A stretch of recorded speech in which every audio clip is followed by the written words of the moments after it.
नमस्कार. नवीन वर्षाच्या नवीन छान छान शुभेच्छा. नवीन वर्ष तुम्हाला सर्वांना सुखाचं, समृद्धीचं आणि आरोग्याचं, भरभराटीचं जावो ही ईश्वरचरणी प्रार्थना करते. आणि आज आपण इंग्लिश विषयाला सुरुवात करणार आहोत. तर इंग्रजी विषयामध्ये आपण हेल्पिंग व्हर्ब्स हा भाग बघणार आहोत आणि त्यातही आपण प्रेझेंट टेन्समधले हेल्पिंग व्हर्ब बघणार आहोत. ओके, चला मग आपण स्टार्ट करूया. बघा आता हेल्पिंग व्हर्ब्स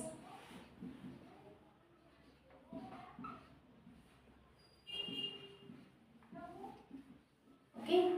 तर बघा हेल्पिंग व्हर्ब जे असतात ते आपल्याला हेल्पिंग व्हर्ब वरून म्हणजे नावातच त्यांचा अर्थ दडलेला आहे. हेल्प म्हणजे मदत करणारे क्रियापद, तर मूळ क्रियापदाला मदत करणारे. ओके, तर बघा आता हेल्पिंग व्हर्ब जे असतात त्याच्यावरून आपल्याला काळ पण ओळखता येतो. म्हणजे कुठला पास्ट टेन्स आहे, प्रेझेंट टेन्स आहे किंवा फ्युचर टेन्स आहे हे ओळखण्यासाठी आणि दररोजच्या जीवनातले छोटे छोटे जे वाक्य असतात, जे सेंटेन्स आपण बोलतो ते बोलण्यासाठी सुद्धा आपल्याला हेल्पिंग व्हर्ब जर आपल्याला माहिती असतील तर आपल्याला सहज तसे छोटे छोटे सेंटेन्स पण तयार करता येतात. ओके, चला मग बघूया. आपण सुरुवातीला आपण 3 काळ जे आहेत आपले मुख्य ते समजून घेऊया. ओके, पहिला जो आहे प्रेझेंट टेन्स. प्रेझेंट टेन्स म्हणजेच वर्तमान काळ. त्यानंतर पास्ट टेन्स. पास्ट टेन्स म्हणजे भूतकाळ, घडून गेलेल्या घटना, गोष्टी त्या पास्ट टेन्स मध्ये जमा होतात. आणि फ्युचर टेन्स म्हणजे भविष्यकाळ.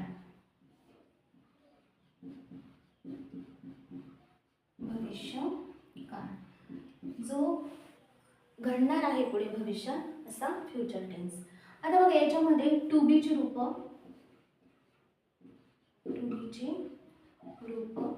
आणि टू हॅव चे रूप आपल्याला बघायचे आहेत. बघा आता टू बी चे रूप प्रेझेंट टेन्स मध्ये कोणते आहेत मग? एम, इज आणि आर. ओके, त्याच्यानंतर पास्ट टेन्स मध्ये कोणते आहेत मग? वॉज आणि वर किंवा वेअर. आणि फ्युचर टेन्स मध्ये शाल बी आणि विल बी. ओके, बघा मग एखाद्या सेंटेन्स मध्ये आपण इंग्रजी शिकतो जेव्हा तेव्हा आपल्याला एम, इज, आर हे जर हेल्पिंग व्हर्ब्स दिसले तर आपण सहज पटकन शोधू शकतो की एम, इज, आर दिसला म्हणजे तो प्रेझेंट टेन्स आहे. त्याच्यानंतर वॉज आणि वेअर दिसले म्हणजे तो पास्ट टेन्स आहे. आणि शाल बी आणि विल बी दिसले त्या सेंटेन्समध्ये तर आपण लगेच पटकन ओळखू शकतो की तो फ्युचर टेन्स आहे. त्यानंतर बघा आता टू हॅव चे रूप याच्यामध्ये आहेत हॅव आणि हॅज. त्यानंतर पास्ट टेन्स मध्ये एकमेव फक्त हॅड, सर्व कर्त्यांच्या पुढे हॅडच लागतो. आणि त्यानंतर फ्युचर टेन्स मध्ये शाल हॅव आणि विल हॅव. हा तक्ता, हा पॅटर्न जर तुमच्या लक्षात असेल तर तुम्हाला पटकन प्रेझेंट टेन्स, पास्ट टेन्स आणि फ्युचर टेन्स हे ओळखण्यासाठी मदत होते. ओके, आता आपण बघूया प्रेझेंट टेन्सचे जे वाक्य आहेत ना, टू बी चे रूप यांचा वापर करून तयार होणारे आणि टू हॅव चे रूप यांचा वापर करून तयार होणारे वाक्य बघूया. ओके, तुम्हाला जर स्क्रीनशॉट काढायचा असेल तर तुम्ही काढू शकता. चला मग आता आपण बघूया.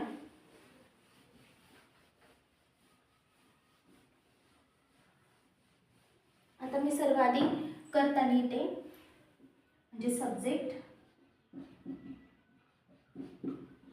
कर्ता. आता बघा सब्जेक्ट कोण कोण आहेत मग? आय, त्यानंतर ही, शी, इट, यू, वी, दे. एखाद्या व्यक्तीचं नाव घेऊया आपण, राम, बॉय आणि बॉईज. ओके, हे सर्व सब्जेक्ट झाले, कर्ता झाले. आता आपण प्रेझेंट टेन्स शिकतोय. प्रेझेंट टेन्स मग ह्या प्रेझेंट टेन्स मध्ये आताच आपण बघितलं की आपल्याला टू बी चे रूप शिकायचे आहेत ना. मग टू बी चे रूप कोणते आहेत मग? एम, इज आणि R.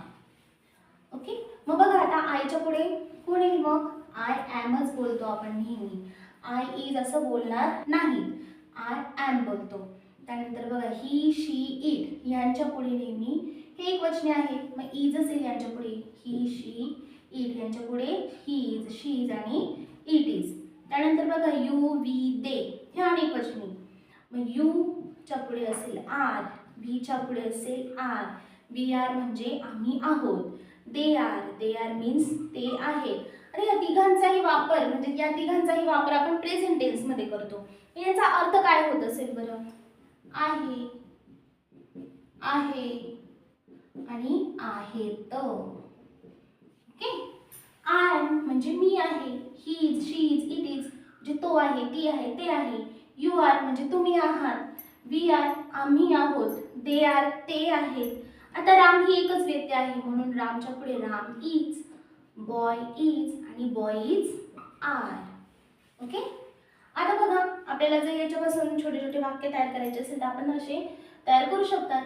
I am a teacher, I am a teacher, he is a teacher तो टीचर आहे, शी इज अ टीचर ती टीचर आहे, इट इज अ टीचर ते टीचर आहे. यू आर टीचर्स तुम्ही टीचर्स आहात, यू आर टीचर्स तुम्ही टीचर्स आहात. वी आर टीचर्स आम्ही टीचर्स आहोत. अनेक वचने, दे आर टीचर्स ते टीचर्स आहेत, दे आर टीचर्स. आता राम एक वचने म्हणून मग Ram is a teacher, Ram teacher आहे. Okay, boy is a teacher मुलगा टीचर आहे. बॉईज आर टीचर्स मुले टीचर्स आहेत. अशा पद्धतीने हे एवढे सारे छोटे छोटे वाक्य सहज तयार होऊ शकतात. टीचरच्या ऐवजी तुम्ही डॉक्टर टाका, इंजिनियर टाका.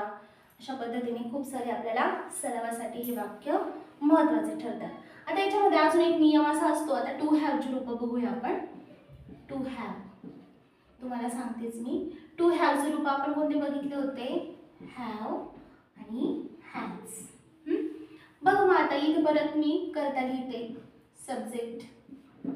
बघा, I, he, she, it, you, we, they.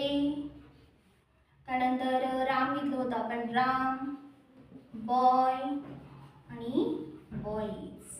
Okay, आता बघा आयच्या पुढे नेहमी हॅव असेल. I have a car, I have a pen, I have a chart. अशा पद्धतीचे छोटे छोटे वाक्य तयार करू शकतो आपण. ही, शी, इट यांच्या पुढे हॅज येईल. He has, she has, it has. Have हॅजचा वापर कसा होतो? हॅव मीन्स किंवा हॅज मीन्स माझ्या जवळ आहे किंवा माझे आहे किंवा माझ्याकडे आहे हे दाखवण्यासाठी आपल्याला हॅव आणि हॅजचा वापर होतो. आता बघा, यू, वी, दे.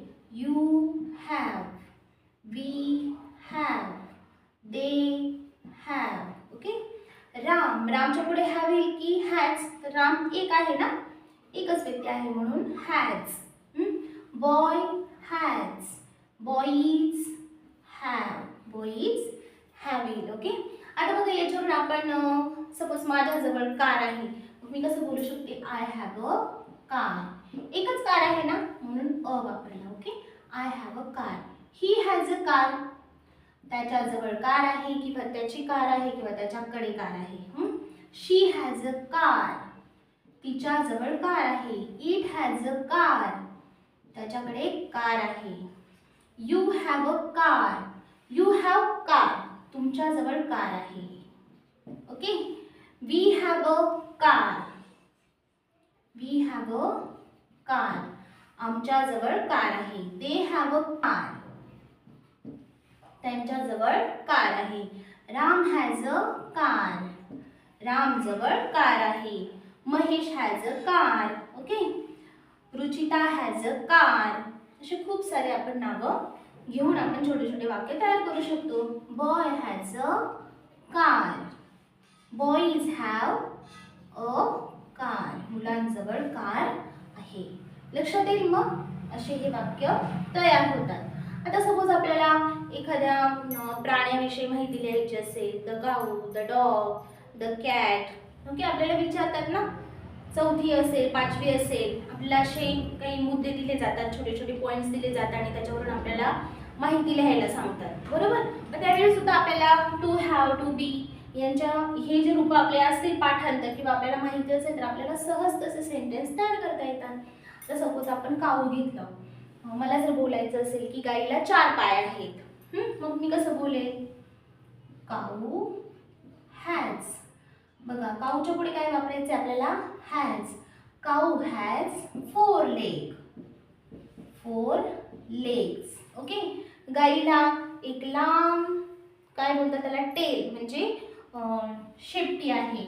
काय बोलू आपण? काऊ has a long tail.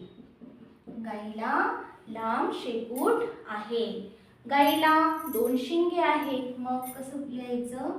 Cow has 2 horns. अशा पद्धतीचे आपल्याला छोटे छोटे वाक्य तयार करण्यासाठी टू बी आणि टू हॅवच्या रूपांचा वापर करता येतो. आता बघा, याच्यामध्ये अजून एक महत्त्वाचा नियम असा आहे, जर तृतीय पुरुषी, ओके, तृतीय पुरुषी एकवचनी जर करता असेल तर त्यांच्या पुढे म्हणजे तेव्हा काय करायचं? जो क्रियापद असेल ना, तर क्रियापदाला एस आणि ईएस प्रत्यय लागतो. ओके. मग बघा, आता याच्यावरून एखादं वाक्य आपण तयार करू शकतो. I write a letter. I write a letter. तर बघा, आय राईट अ लेटर, हा आय आहे, आयच्या पुढे राईट आला. पण मला जर आता मी काय बोलली, तृतीय पुरुषी करता असेल तर मग काय करायचं? सपोज आता ही असेल तर मी इथे काय बोलेल? मग he writes a letter. He writes a letter. Okay, म्हणजे इथं एस लागला. लक्षात आलं? She writes a letter. It writes a letter. Ram writes a letter. अशा पद्धतीने हे छोटे छोटे वाक्य तयार करता येतात. माझ्यामध्ये तुम्हाला टू बी आणि टू हॅवचे रूप 100% समजलेच असतील. आणि तुम्हाला जर असे छान छान व्हिडिओ बघायचे असतील तर आपल्या चॅनलला नक्कीच शेअर करा, लाईक करा आणि सबस्क्राईब करा. ओके, धन्यवाद.